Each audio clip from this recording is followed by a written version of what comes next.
નમસ્કાર વિદ્યાર્થી મિત્રો, છેલ્લે આપણે લાસ્ટ ટાઈમ ઘણા બધા વિદ્યુત વિભાજન કોષો આપણે જોયા હતા.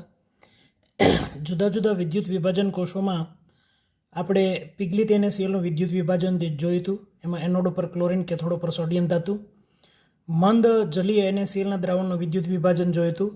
મંદ જલીય NaClના વિદ્યુત વિભાજનની અંદર મિત્રો આપણે ખાસ કરીને જે જોયું હતું એમાં એનોડ ઉપર ઓક્સિજન અને કેથોડ ઉપર હાઇડ્રોજન વાયુ પ્રાપ્ત થતો, એટલે કે ખરેખર પાણીનું જ વિદ્યુત વિભાજન થયું હતું.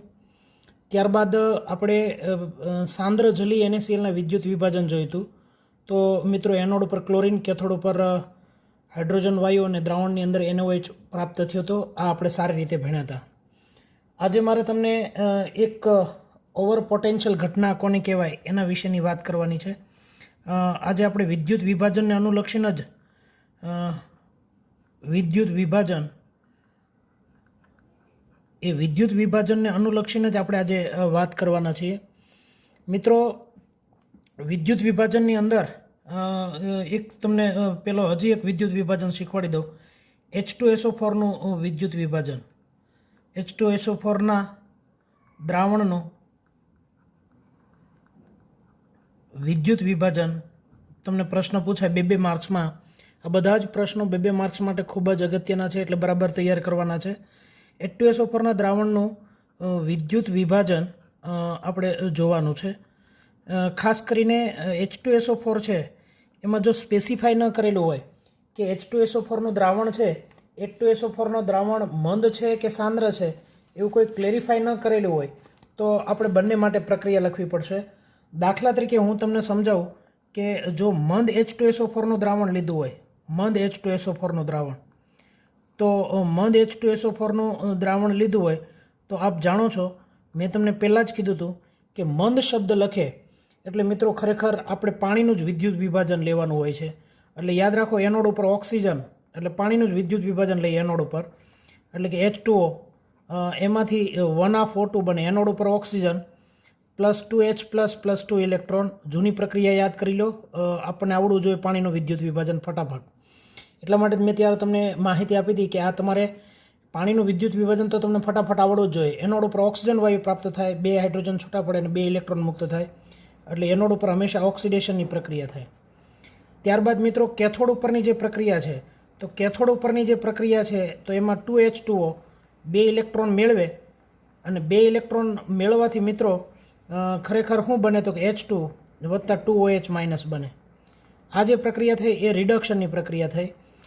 આ ક્યારે પ્રક્રિયા લખવાની? તો આ મંદ દ્રાવણ હોય એના માટે તમારે પ્રશ્ન પૂછાય કે H2SO4ના દ્રાવણના વિદ્યુત વિભાજનથી એનોડ પર અને કેથોડ પર પ્રાપ્ત થતી પ્રક્રિયાઓ લખો. તો મંદ દ્રાવણ લ્યો એના માટે એનોડ ઉપર ઓક્સિજન, કેથોડ ઉપર હાઇડ્રોજન વાયુ મુક્ત થાય. જો મિત્રો H2SO4ના દ્રાવણમાં, આ તમારે ટેક્સ્ટ બુકની અંદર પણ આપેલી છે પ્રક્રિયા, એટલે બરાબર તૈયાર કરશો. જો તમારે સાંદ્ર H2SO4ના દ્રાવણનો પ્રશ્ન પૂછે, સાંદ્ર H2SO4નું દ્રાવણ તમે લો, તો સાંદ્ર H2SO4ના દ્રાવણ માટે આપણે મિત્રો યાદ રાખશું એનોડ ઉપર તો કે સાહેબ એનોડ ઉપર આમ જુઓ તો તમારે જાણ માટે કહી દઉં છું, પાણીની અંદર H+ હોય અને OH- હોય, અને H2SO4માં H+ હોય અને SO4 -2 હોય. -2 છે એ એનોડ ઉપર જશે, કારણ કે એનોડ છે પોઝિટિવ ચાર્જ હોય, એટલે આમાં એનોડ ઉપર અલગ પ્રક્રિયા થશે, SO4 -2 થશે. SO4 -2, 2 SO4 -2માંથી આમ બનશે 2S ઓક્સિજન 8 ઓક્સિજન અને -2 ચાર્જ ને વત્તા 2 ઇલેક્ટ્રોન મુક્ત થશે, એટલે ટોટલ ચાર્જ છે એ -2 અને -2 એટલે -8 અરે -4, એટલે અહીંયા -4 થઈ ગયો. એટલે આમાં સાંદ્ર H2SO4ના દ્રાવણમાં યાદ રાખજો H2O8, એટલે આમ તો ખરેખર H2O8 બનશે, આયન બનશે, એક્યુએસ સોલ્યુશન, એટલે જલીય દ્રાવણની અંદર એ મુક્ત થશે એક્યુ. એનોડ ઉપરની વાત થઈ ગઈ. કેથોડ ઉપર હવે ધ્યાન આપો, કેથોડ એટલે નેગેટિવ ચાર્જ, એનોડ એટલે પોઝિટિવ ચાર્જ. નેગેટિવ ચાર્જ ઉપર પોઝિટિવ આવે. હવે પાણીમાં H+ છે અને H2SO4માં H+ જ છે, બંનેમાં H+ જ છે પોઝિટિવ ચાર્જ તરીકે, એટલે ખરેખર તો અહીંયા પાણીનું જ વિદ્યુત વિભાજન થશે. એટલે કેથોડ ઉપર પાણીના 2 અણુ 2 ઇલેક્ટ્રોન મેળવશે, અને 2 ઇલેક્ટ્રોન મેળવ્યા પછી આમાંથી બનશે 2OH- અને વત્તા 2OH માઇનસ અને વત્તા H2 બનશે. H2 વત્તા 2OH માઇનસ. તો આ હતી મિત્રો કેથોડ ઉપરની પ્રક્રિયા, રિડક્શનની પ્રક્રિયા થઈ. તો આવી રીતે પ્રશ્ન પૂછાય કે H2SO4ના દ્રાવણનું વિદ્યુત વિભાજન દરમિયાન એનોડ અને કેથોડ પર પ્રાપ્ત થતી નિપજો જણાવો. તો એનોડ અને કેથોડ પર પ્રાપ્ત થતી નિપજો લખવી હોય તો તમે આ રીતે લખી શકો. એટલે બંને રીતે આપણે વિચારવાનું. મંદ H2SO4ના દ્રાવણમાં પાણીની જ ખરેખર વિદ્યુત વિભાજન થાય અને સાંદ્ર H2SO4નું દ્રાવણ હોય તો એનોડ ઉપર SO4-2નું રિડક્શન થાય, ઓક્સિડેશન થાય અને પાણીનું રિડક્શન થાય. તો આ હતું એક બીજું વિદ્યુત વિભાજન, એ આપણે યાદ રાખશું. હવે મિત્રો કેટલાક એવા પણ પ્રશ્નો આપણને જનરલી પૂછાતા હોય છે કે જે પ્રશ્નોને કારણે આપણને નાના નાના દાખલાઓ ગણવા માટે ખૂબ સહેલું બનતું હોય છે. તો નાના દાખલાઓ છે એ કેવા પ્રકારના પ્રશ્નો પૂછાઈ શકે એવો મારે તમને સ્વાધ્યાયનો 3.12ના કેટલાક નાના નાના પહેલાં પ્રશ્નો તમને સોલ્વ કરાવડાવું એટલે તમને ખ્યાલ આવે અને એને આધારે પછી આપણે મોટા એક્ઝામ્પલ, મોટા દાખલાઓ ઉપર આપણે ધ્યાન કેન્દ્રિત કરશું. હવે તમને પ્રશ્ન પૂછો કે 1 મોલ Al+3 હોય એમાંથી તમારે Al પ્રાપ્ત કરવો હોય તો કેટલો વીજભારની જરૂર પડે. નીચે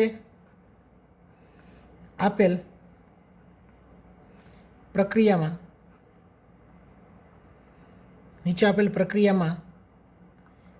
કેટલો વીજભારનો જથ્થો જોઈએ.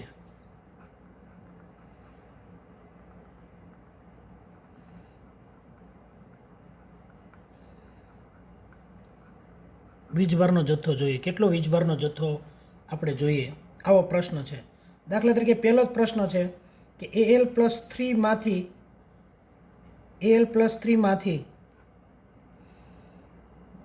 Al મેળવવું છે. Al+3માંથી તમારે Al મેળવવું છે. તો મિત્રો આપ જાણો છો કે Al+3 ઇલેક્ટ્રોન 3 ગુમાવ્યા છે એટલે 3 મેળવશે અને Al પ્રાપ્ત થશે. હવે મિત્રો બરાબર ધ્યાનથી આપણે સમજીએ કે તમે 3 મોલ ઇલેક્ટ્રોન પાસ કર્યા છે. 3 મોલ ઇલેક્ટ્રોન પાસ કરો છો એટલે ખરેખર આપ જાણો છો, ગયા વખતે આપણે ભણી ગયા છીએ કે 1 મોલ ઇલેક્ટ્રોનના પ્રવાહને 1 ફેરાડે કહેતા હતા. યાદ કરો, 1 મોલ ઇલેક્ટ્રોનનો પ્રવાહ હોય એને આપણે 1 ફેરાડે એવો શબ્દ લખતા હતા. તો અહીંયા આપણે કેટલા મોલ ઇલેક્ટ્રોનનો પ્રવાહ પસાર કર્યો હતો કે 3 મોલનો. તો કે હવે બરાબર ધ્યાનથી સમજો, 1 ફેરાડે એટલે 96,500 કુલોમ થાય. કુલોમની અંદર આપણે વાત કરીએ તો 96,500 કુલોમ થાય. અને એવી રીતે 3 ફેરાડે પાસ કરીએ મિત્રો કે 1 મોલ ઇલેક્ટ્રોન બરાબર 1 ફેરાડે. તો 3 મોલ ઇલેક્ટ્રોન હોય તો કેટલા ફેરાડે થાય? તો કે 3 ફેરાડે થાય. 3 એકા 3 એટલે 3 ફેરાડે પાસ થયું. હવે 3 ફેરાડે પાસ થયું તો ફેરાડેમાં જો જવાબ આપેલો હોય તો કોઈ પ્રશ્ન નથી, પરંતુ વીજભારના જથ્થાની વાત કરી છે. તો આપ જાણો છો કે 1 ઇલેક્ટ્રોન હોય તો એની ઉપરનો વીજભાર છે એ વીજભાર 1 ફેરાડે છે એટલે 96,500 થાય બરાબર 1 ફેરાડે. 1 ફેરાડે બરાબર 96,500 કુલોમ થાય. તો અહીં 3 ફેરાડે છે એટલે 3 ગુણ્યા 96,500 કુલોમ થશે. આ તમારો જવાબ આવ્યો. એ તમારે જવાબ લખી નાખવાનો છે, ગુણાકાર જ કરવાનો છે. એટલે કહેવાનો અર્થ 3 મોલ ઇલેક્ટ્રોન એટલે ખરેખર 3 ફેરાડે થયું. એટલે 3 ફેરાડે એટલે 96,500 વડે તમે ગુણશો એટલે તમારો જવાબ આવી જશે. તો આ વસ્તુ તમને આવડે. બીજો એક તમને એક્ઝામ્પલ આપો. હવે તમને બધાને આવડી જ જવું જોઈએ કે 1 મોલ Cu+2માંથી 1 મોલ Cu પ્રાપ્ત કરવું છે તો કેટલો વિદ્યુતનો જથ્થો એમાંથી પાસ કરવો પડશે. તો આપ જાણો છો મિત્રો કે 1 મોલ Cu+2 હોય તમારી પાસે, Cu+2 હોય એ 2 ઇલેક્ટ્રોન મેળવે એટલે એ Cu પ્રાપ્ત થાય. તો અહીંયા તમારે કેટલા ફેરાડે પસાર કરવો પડ્યો? તો કે 2 ફેરાડે. તો હવે તમે જાણો છો કે 1 મોલ ઇલેક્ટ્રોન હોય એટલે 1 ફેરાડે કહેવાય. તો આ 2 મોલ ઇલેક્ટ્રોન તમે પાસ કર્યા એટલે કેટલા ફેરાડે થયા? તો કે 2 ફેરાડે થયા. 2 ફેરાડે એટલે કેટલા થયા? તો કે 2 ગુણ્યા 96,500. આ તમને કુલોમ મળી ગયો, જવાબ મળી ગયો. આ જવાબ તમને જે મળે છે 96,500 વડે ગુણશો એટલે કુલોમમાં જવાબ મળશે. તો આ કુલોમ તમારો વિદ્યુતનો જથ્થો તમને પ્રાપ્ત થઈ ગયો. એટલે કહેવાનો અર્થ 2 મોલ ઇલેક્ટ્રોન તમે પાસ કરો એટલે 2 ફેરાડે પાસ કર્યું. 2 ફેરાડે એટલે 2 ગુણ્યા 96 500. બસ, શોર્ટ એન્ડ સ્વીટ. દાખલા તરીકે આવું આવું તમને એક ત્રીજું આપેલું છે, એ થોડુંક અગત્યનું છે, એ આપણે ધ્યાનથી સમજવું પડશે. પહેલાં આ 2 છે તમે બરાબર બોર્ડની સામે તમારે રાખું છું, એટલે આ 2 છે તમે બરાબર બોર્ડ વર્ક છે એ બરાબર કરી નાખો.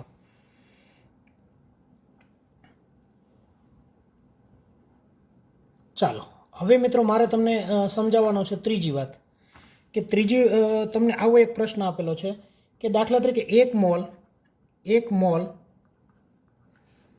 MnO4, બરાબર ધ્યાનથી સમજો, MnO4 માઇનસ માંથી Mn+2 બને છે. 1 મોલ MnO4 માઇનસમાંથી Mn+2 બને છે. તો શું થશે, કેટલો વિદ્યુતનો જથ્થો જશે?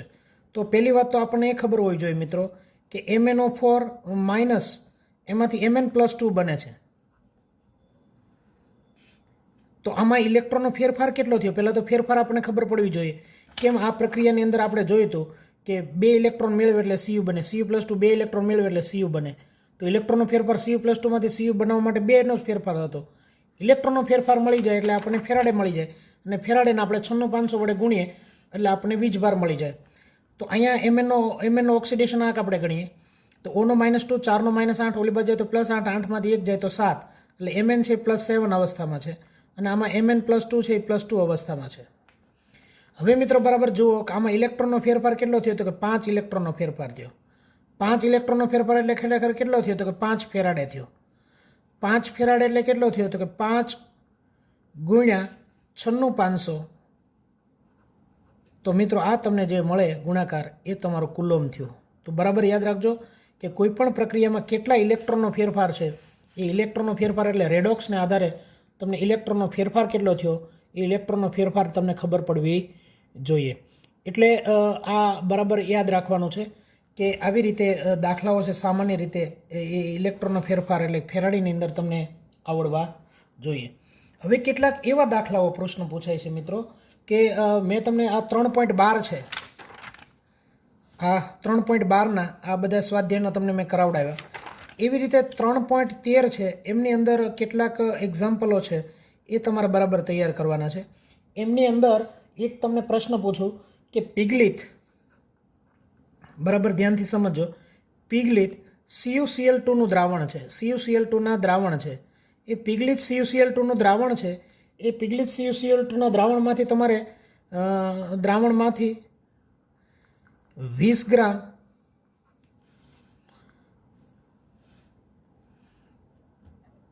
ગ્રામ કેલ્શિયમ તમારે પ્રાપ્ત કરવું છે.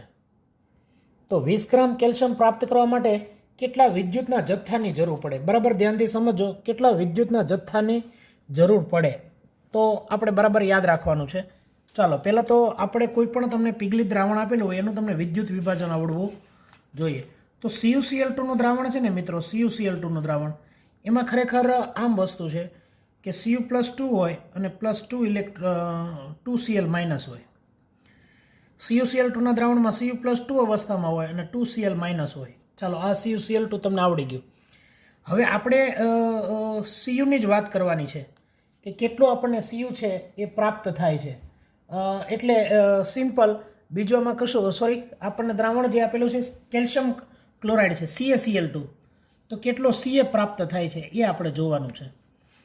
હવે મિત્રો બરાબર ધ્યાનથી સમજો કે અહીંયા Ca છે એ +2 એટલે 2 ઇલેક્ટ્રોન મેળવે એટલે Ca બને. કારણ કે Ca+2 છે એ 2 ઇલેક્ટ્રોન મેળવે એટલે Ca બને. એનો અર્થ એવો થયો કે 2 ફેરાડે પાસ કરવાથી 1 મોલ બને. 1 મોલ એટલે ખરેખર આનો પરમાણુ ભાર છે 40 ગ્રામ છે. તો 40 ગ્રામ મેળવવા માટે તમારે 2 ફેરાડે પાસ કરવું પડે. હવે તમને પ્રશ્ન પૂછો તમારે કેટલું પ્રાપ્ત કરવું છે? તો કે સાહેબ 20 ગ્રામ. તો 20 ગ્રામ પ્રાપ્ત કરવા માટે ત્રિરાશિ મૂકવાની કે આ 40 ગ્રામ ક્યારે પ્રાપ્ત થાય? તો કે 2 ફેરાડે. તો 20 ગ્રામ મેળવવા માટે તમારે કેટલા ફેરાડે પસાર કરવા પડે? તો આ ત્રિરાશિ મૂકી, અને ત્રિરાશિ મૂકી એટલે મિત્રો તમને ખબર છે કે 20 ગુણ્યા 2 ભાગ્યા 40 એટલે 40 ભાગ્યા 40 એટલે 1 ફેરાડે તમારે પસાર કરવો પડે. 1 ફેરાડે એટલે બીજી ભાષામાં કેવું હોય તો 96,500 કુલોમ તમારે વિદ્યુત પ્રવાહ પસાર કરવો પડે. તો એટલી વસ્તુ તમને સિમ્પલ રીતે આવડી ગઈ. તો આમાં તમારે બીજું કશું નવીનમાં જોવાનું નથી કાંઈ. શું તો કે પહેલી તો તમને પિગલિત પ્રક્રિયા છે એ આવડવી જોઈએ અને Ca+2 અવસ્થામાં છે એટલે 2 ફેરાડે પસાર કરો ત્યારે 40 ગ્રામ એટલે કે 1 મોલ એટલે 40 ગ્રામ. તો 20 ગ્રામ મળ્યો છે આપણને. તો કેટલા ફેરાડે પસાર કર્યો હશે તો કે 1 ફેરાડે. 1 ફેરાડે એટલે કેટલો થયો તો કે 96,500 કુલોમ થયો છે. તો મિત્રો આવી રીતે તમે છે એ પ્રક્રિયા ખૂબ સારી રીતે કરી શકો. હવે મારે તમને જે સમજાવવાનું છે આવું નવું બીજું એક એક્ઝામ્પલ તમને આપું છું. ચાલો તમને જાતે આવડવું જોઈએ ફટાફટ. બીજું એક્ઝામ્પલ છે એ આવું છે. દાખલા તરીકે તમને પ્રશ્ન આપ્યો છે કે પિગલિત Al2O3 બરાબર ધ્યાનથી સમજો. પિગલિત Al2O3 માંથી 40 ગ્રામ Al પ્રાપ્ત કરવા માટે કેટલા વિદ્યુતના જથ્થાની જરૂર પડે. તો કોઈ પણ તમને પિગલિત દ્રાવણ આપ્યું હોય પહેલાં એનું આયનીકરણ કરી નાખવાનું. તો આટલી જ વસ્તુ આપણને ખબર છે કે Al2O3 છે એમાં તમને ખબર છે Al+3 અવસ્થામાં છે અને O-2 ઓક્સિડેશન અવસ્થામાં છે. Al+3 ઓક્સિડેશન અવસ્થામાં છે. આની સંયોજકતા આને મળે નાની સંયોજકતા આને મળે એટલે Al+3 ઓક્સિડેશન અને O-2 ઓક્સિડેશન અવસ્થામાં છે. ચાલો એટલું ખબર પડી ગઈ. હવે આપણે કોનું વાત કરવાની છે તો કે એલ્યુમિનિયમ ઉપર જ ફોકસ કરવાનું છે કારણ કે 40 ગ્રામ એલ્યુમિનિયમ પ્રાપ્ત કરવા માટે કેટલો વિદ્યુતના જથ્થાની જરૂર પડશે એવો પ્રશ્ન છે. તો ચાલો Al ઉપર ધ્યાન રાખીએ. Al+3 પ્લસ કેટલા ઇલેક્ટ્રોન મેળવશે તો કે સાહેબ 3 ઇલેક્ટ્રોન એટલે શું બનશે તો કે Al બનશે.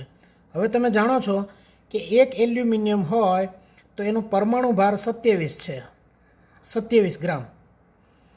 તો તમને ખબર છે 3 ફેરાડે પાસ કર્યો તમે વિદ્યુત પ્રવાહ, યાદ રાખજો બરાબર. અહીંયા જો આપેલું છે કે 3 ફેરાડે પાસ કર્યો તમે ત્યારે તમને કેટલો વિદ્યુત પ્રવાહ પસાર થયો તો કે એટલે કેટલો એલ્યુમિનિયમ પ્રાપ્ત થયો તો કે 27 ગ્રામ. તો તમને કેટલા ગ્રામ મળેલો છે તો કે 40 ગ્રામ. તો કે 40 ગ્રામે કેટલો ત્રિરાશિ મૂકવાની છે એટલે કે 40 ગુણ્યા 3/27 એટલે 9 તેરીને 27 એટલે 40 ભાગ્યા 9, 40 ભાગ્યા 9 એટલે દાખલા તરીકે 10 હોત તો 4 આવત એટલે 4 પોઈન્ટ સમથિંગ આવશે. એટલે આમ તો ખાસ તમે સાદરૂપ આપશો એટલે 4.44 ફેરાડે આવશે.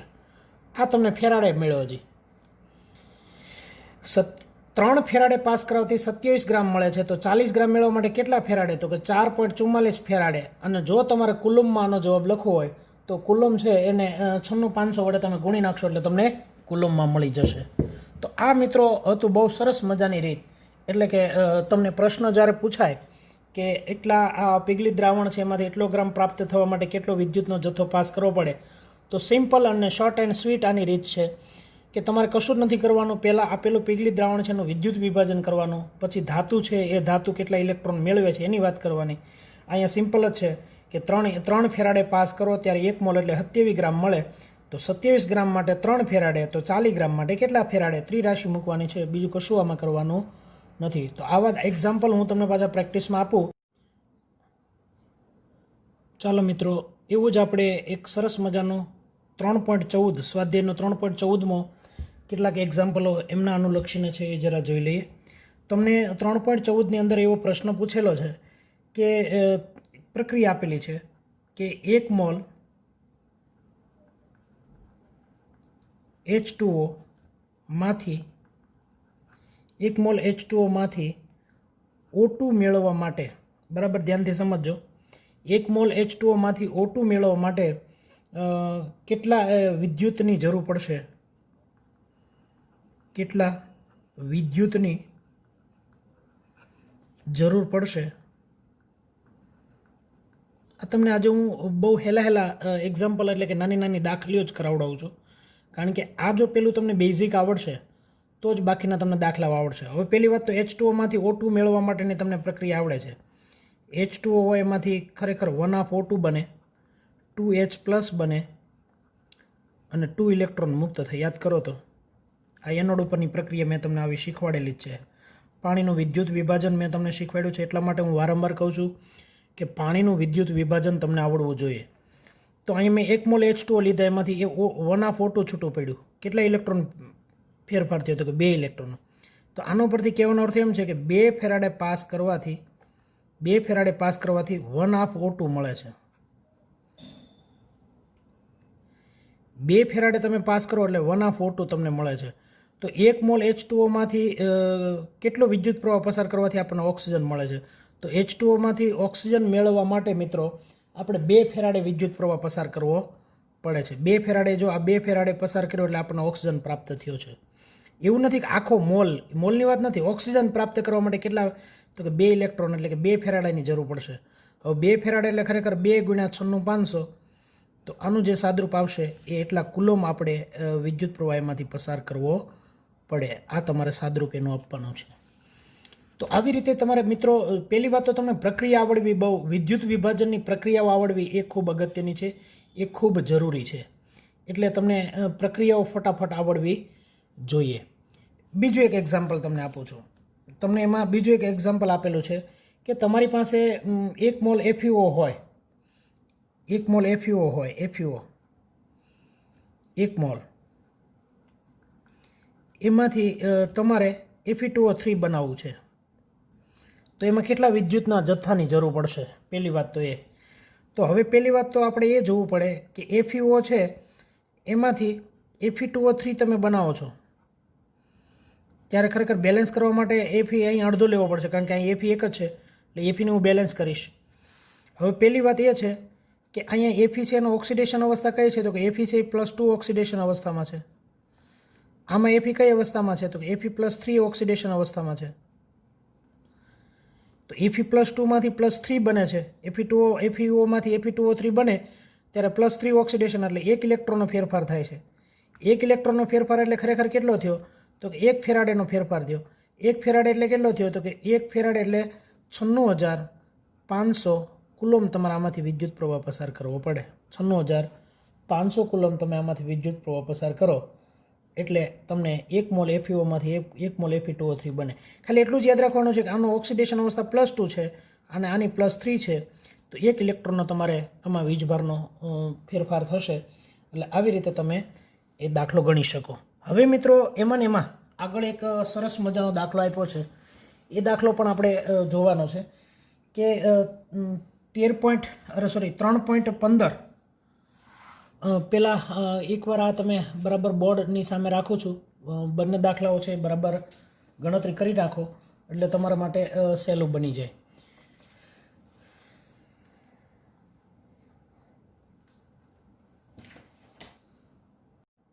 મિત્રો આ જે દાખલો આપ્યો છે એ બરાબર જો તમને આવડી જાય તો મોટાભાગના દાખલાઓ તમે સારી રીતે સોલ્વ કરી શકો. દાખલાની અંદર જોઈએ ફરીવાર એકવાર આપણે રકમ વાંચીએ વધારે ક્લિયરિટી સાથે કે 5 એમ્પિયરનો વિદ્યુત પ્રવાહ 20 મિનિટ માટે, બરાબર ધ્યાનથી સમજો, 20 મિનિટ માટે ઉપયોગ કર્યો છે અને NiNO3 ટ્વાઇસના દ્રાવણનું પ્લેટિનમના વિદ્યુત ધ્રુવ વડે વિદ્યુત વિભાજન કરવામાં આવ્યું. તો કેથોડ પર કેટલી નિકલ ધાતુનું દળ નિક્ષેપિત થશે, જમા થશે? પહેલાં તો દાખલો છે ને પ્રેક્ટિકલી રીતે સમજીએ, કારણ કે મિત્રો મોટાભાગના જે વિદ્યુત વિભાજનની પ્રક્રિયાઓ છે, ઇલેક્ટ્રોપ્લેટિંગ, એટલે સોની લોકો જે દાગીનાની ઉપર ઢોળ ચડાવે એ એવા પ્રકારના દાખલાઓ છે. પહેલાં તો હું કોષ દોરું એક સમજવા માટે, આપણે ઉતાવળ નથી કરવી. આ એક જ દાખલો સારી રીતે ગણવાનો છે એટલે બાકીના દાખલા આપણને એનો કન્સેપ્ટ ક્લિયર થઈ જાય એટલે દાખલાઓ સારી રીતે ગણી શકીએ. શેનું દ્રાવણ છે? તો કે સાહેબ NiNO3 ટ્વાઇસ, NiNO3 ટ્વાઇસનું દ્રાવણ છે. જો અહીંયા લખ્યું છે NiNO3 ટ્વાઇસ, નિકલ નાઇટ્રેટનું દ્રાવણ અત્યારે આપણે લીધું છે. એ નિકલ નાઇટ્રેટના દ્રાવણમાં પ્લેટિનમના વિદ્યુત ધ્રુવો રાખ્યા છે. આ બેટરો જોડ્યો છે. આ બેટરાની અંદરથી આપણે વિદ્યુત પ્રવાહ પસાર કર્યો છે 5 એમ્પિયર. 5 એમ્પિયર વિદ્યુત પ્રવાહ એટલે વિદ્યુત પ્રવાહનો જથ્થો એટલે આય આપણે પસાર કર્યો છે 5 એમ્પિયર. 5 એમ્પિયરનો વિદ્યુત પ્રવાહ 20 મિનિટ માટે એટલે T બરાબર 20 મિનિટ આપણે એમાંથી પાસ કર્યો છે. હવે આવા જ્યારે દાખલો આપેલો હોય ત્યારે તમને 2 વસ્તુ આવડવી જોઈએ. પહેલાં તો T અને I આપ્યો એટલે પહેલો પ્રશ્ન આપણે એ કરવાનો છે Q બરાબર IT, Q બરાબર I ઇન્ટુ T. પણ I એટલે વિદ્યુત પ્રવાહ એટલે એમ્પિયરમાં જે આપ્યો એ લેવાનો છે, પરંતુ T છે મિત્રો યાદ રાખજો ટી હંમેશા તમારે સેકન્ડમાં લેવાનો છે, વિદ્યુત પ્રવાહ એમ્પિયરમાં લેવાનો છે, ટી સમય હંમેશા સેકન્ડમાં લેવાનો છે. એટલે વિદ્યુત પ્રવાહ કેટલો આપ્યો તો કે 5 એમ્પિયરનો વિદ્યુત પ્રવાહ 20 મિનિટ એટલે 20 ગુણ્યા, બરાબર ધ્યાનથી સમજો, 20 ગુણ્યા 60 આપણે કરવાના છે, કારણ કે તમને 20 મિનિટ આપ્યું છે, મિનિટને મેં સેકન્ડમાં ફેરવું એટલે 60 વડે ગુણ્યું. તો યાદ રાખજો 6 દુને 12, 12 પંચાને 60, 60 અને બીજા 2 મીંડા એટલે 6000 કુલોમ્બ વીજભાર થયો છે. તો પહેલું વહેલું કામ કરવાનું છે ક્યુ બરાબર આઈટી. ક્યુ બરાબર આઈટી એટલે આ એટલે વિદ્યુત પ્રવાહ હંમેશા એમ્પિયરમાં લેવાનો છે, સમય હંમેશા સેકન્ડમાં લેવાનો છે. કલાક તમને આપી દીધેલી હોય તો કલાકને 60 વડે ગુણવાનું છે, સોરી મિનિટ આપેલું હોય તો એને 60 વડે ગુણવાનું છે. કલાક તમને આપી દીધી હોય, તમને એમ કીધું 2 કલાક, 2 કલાક એટલે 2 ગુણ્યા 3600 કરવાના છે, કારણ કે 1 કલાકની સેકન્ડ છે એ 3600 સેકન્ડ થશે.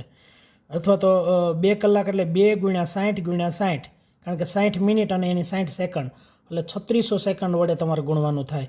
પરંતુ ઘણીવાર એવું કહે કે 1 કલાક અને 3 મિનિટ એટલે ટોટલ મિનિટ કેટલી થઈ તો 1 કલાકની 60 મિનિટ, 60 મિનિટ વત્તા 3 મિનિટ, 3 મિનિટ એટલે 63 મિનિટ, 63 મિનિટ ગુણ્યા 60 કરવાના. એટલે મિત્રો યાદ રાખજો બરાબર. તમને કેવી રીતે પ્રશ્ન અહીંયા આપે છે, અહીંયા ખાસ ધ્યાન રાખવાનું છે ટીમાં. ચાલો આ કુલમમાં મળી ગયું. હવે પહેલી વાત તો તમને આનું વિદ્યુત વિભાજન આવડવું જોઈએ, NiNO3નું. તો સિમ્પલ જ છે, આની સંયોજકતા આને મળે, આની સંયોજકતા આને મળે. તો NiNO3 ટ્વાઇસ જે છે, NiNO3 ટ્વાઇસ, આનું તમારે વિદ્યુત વિભાજન કરવું હોય તો સિમ્પલ છે. Niની સંયોજકતા +2 આને મળે, Ni +2 અને વત્તા 2NO3 માઇનસ, NO3 માઇનસ, આ 2 આને મળે ને આની 1 આને મળે, 2 NO3 છે એટલે 2 મેં લખ્યા છે. મારે અત્યારે અહીં Niનું જ કામ છે કે Niનું કેટલું દળ નિક્ષેપિત થશે, એટલે અહીં Ni કેટલો જમા થશે. હવે તમને ખબર છે આ પોઝિટિવ ચાર્જ છે, પ્લસ છે, Ni ધાતુ એટલે પ્લસ અવસ્થામાં છે, તો પ્લસ છે માઇનસ બાજુ જશે એટલે કે કેથોડ ઉપર અહીંયા જમા થશે. તો અહીંયા Ni ધાતુ કેટલી નિક્ષેપિત થશે, જમા થશે, એવો તમને સરકારશ્રીએ પ્રશ્ન પૂછ્યો છે. એટલે યાદ રાખો બરાબર કે અહીંયા Ni જે છે એ કેટલું જમા થશે, કેટલો જથ્થો એનો જમા થશે એ વાત છે. હવે પહેલી વાત કે Ni +2 છે, સમજવાનો બહુ હેલો દાખલો છે. ક્યુ બરાબર આઈટી તમે પહેલાં કરી નાખ્યું. Ni +2 છે એ 2 ઇલેક્ટ્રોન મેળવે એટલે Ni બને. એનો અર્થ એવો થયો કે તમે 2 ફેરાડે વિદ્યુત પ્રવાહ પસાર કરો તો 1 મોલ Ni બને. 1 મોલ એટલે તમને ખબર છે એક પરમાણુ ભાર, Niનો પરમાણુ ભાર છે 58.7, 58.7. એટલે તમારે અહીં શું લખવાનું છે કે 58.7 ગ્રામ મળે તમને. કેટલો? 2 ફેરાડે વિદ્યુત પ્રવાહ પસાર કરો, જો અહીંયા Ni +2 છે, 2 ઇલેક્ટ્રોન મેળવે એટલે Ni બને. 2 ફેરાડે વિદ્યુત પ્રવાહ પસાર કરતાં 58.7 ગ્રામ તમને આ Ni +2 માંથી Ni જમા થશે. 2 ફેરાડે પસાર કરો એટલે 1 મોલ અહીંયા Ni જમા થાય. 1 મોલ Ni એટલે ખરેખર 58.7 ગ્રામ જમા થશે. હવે મિત્રો મારે તમને જે સમજાવવાનું છે, અહીંયા તમને વિદ્યુત પ્રવાહ કેટલો પસાર કર્યો તો કે 6000 કુલોમ. પણ મિત્રો કુલોમમાં નહીં ચાલે, આપણે ફેરાડેમાં વાતો કરવાની છે. તો કુલોમને તમારે ફેરાડેમાં ફેરવું હોય તો 96500 વડે ભાગી નાખવું પડે. એટલે ક્યુ બરાબર આ 6000 ભાગ્યા 96500. આનું જરા કેલ્ક્યુલેટરથી સાદરૂપ આપી દઉં એટલે 2000 ભાગ્યા 96500 એટલે મિત્રો આમનું સાદરૂપ થશે 0.0622, 0.0622 ફેરાડે. આ મને ફેરાડે મળ્યું. હવે મિત્રો આ તમને ફેરાડે મળી ગયું. તમે કેટલા ફેરાડે પસાર કર્યો તો કે સાહેબ 0.0622 ફેરાડે પસાર કર્યું છે. 2 ફેરાડે પસાર કરો તો એટલા ગ્રામ મળે. તો તમે કેટલા ફેરાડે પસાર કર્યું તો કે સાહેબ અમે તો 0.0622 ફેરાડે પસાર કર્યું. તો કેટલું મળવું જોઈએ? 2 ફેરાડેથી 58.7 ગ્રામ, તો એટલે એ કેટલું? તો ત્રિરાશિ મૂકવાની છે મિત્રો. તો આમ થશે 0.0622 ઇન્ટુ 58.7 ડિવાઇડેડ બાય 2. આનું મિત્રો તમે સાદરૂપ આપશો તો આમનું તમને વજન મળશે 1.825 ગ્રામ Cu જમા થશે, Ni જમા થશે. તો આ સિમ્પલ અને સોબર એકદમ હેલો દાખલો છે. તો પહેલું તમારે કામ કરવાનું છે ક્યુ બરાબર આઈટી. ધ્યાન એ રાખવાનું છે તમે સમય જે લો છો એ હંમેશા સેકન્ડમાં હોવો જોઈએ. અને જેવું તમને ક્યુ બરાબર આઈટી મળે એને 96,500 વડે ભાગી જ નાખવાનું, કારણ કે આપણે જે આ દાખલાઓમાં વાત કરવાની થશે એ ફેરાડેમાં થશે. એટલે ફેરાડે ફરી ગયું. ફેરાડે તમને મળી જાય એટલે તમારે પછી આનું આયનીકરણ કરવાનું છે કે 2 ફેરાડે વિદ્યુત પ્રવાહ પસાર કરવાથી 58.7 ગ્રામ મળ્યું છે, તો એટલા ફેરાડે વિદ્યુત પ્રવાહ પસાર કરવાથી કેટલા ગ્રામ, ત્રિરાશિ મૂકી એટલે આપણને ગ્રામમાં મળી ગયું છે. તો આવી રીતે મિત્રો તમે આનું વજન છે એ વજન નિકલનું તમે મેળવી શકો. આવા કોઈ પણ દાખલા તમને પૂછાય તો આવી રીતે તમે દાખલાઓ છે એ સારી રીતે તમે તૈયાર કરી શકો. એટલે આને આધારિત ઘણા બધા દાખલાઓની તમને નેક્સ્ટ ટાઈમ પ્રેક્ટિસ આપીશ. એટલે આ દાખલાઓ છે બરાબર એ રીતે તમારે તૈયાર કરવાના છે. Thank you.